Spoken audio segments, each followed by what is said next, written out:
Hello, Calle. First of all, welcome to Lithuania and congrats on your title. Thank you. Thank you. And how is our country looking so far for you? I mean, I've only been at the airport and at this test stage, but I really like it. First time in Lithuania, but the roads are amazing, so I would like to come here and do a rally one day. What is your mission today in Lithuania? I'm here to coach Bruno, to give him some advice, the small amount of knowledge that I know. But yeah, to see how he's driving and to see if he can learn something. And I think he's been super good. I think from the beginning he was super fast, and now he's even faster. So it'll be interesting to see what he will do in the future. Nice. And how did your journey in rallying started? I think for me it wasn't really, it was more of a hobby in the beginning. I didn't really have the budget or money to go rallying, so we just started on a really low level. And then throughout the years I started to think that this was really fun, and I saw that I had some sort of talent, so then I tried to reach as far as I can, and now we are European champion, and I hope the journey doesn't end here. 2 seasons in ERC Junior. What does it mean for a young driver to have such step like this championship? I mean, for me, it was the only way basically where I could go forward. There are also a lot of good programs where you can get some budget together to go to the Junior Championship, European Championship. And for me, the way was with Opel and Stellantis. So without it, I would never be able to do a season or two. So for me, I mean, it's a really good proving ground for young drivers. If you compare to maybe Junior WRC, that's more expensive and not so accessible. How is it difficult for young drivers to come from National Championship to ERC Junior? Did you get culture shock in your first outings at European level?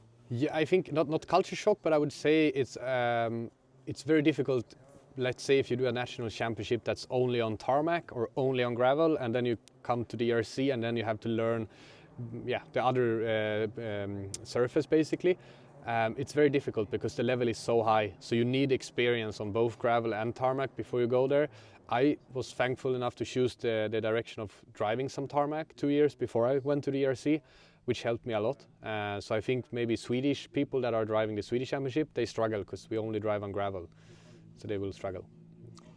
What have you learned or understood this year while becoming ERC champion? I think I learned a lot, especially, I mean, we found a good setup of the car, but I think that wasn't the biggest learning curve. I think for me it was more about trusting myself and trusting my ability. I feel like now when I'm jumping into a car, I believe that I can drive fast and that I am quite fast. And before this season, I was always comparing to the others to see what can I learn, what can I do better, how are they doing. Now I feel like this year I have been the benchmark, and I've just trusted my instinct. Like with tires choice, I know what I choose, I believe is the right thing, and I don't care what the others choose. So just trusting myself, I would say. Nice. How is it important to put effort on creating your own brand, marketing and so on for young driver?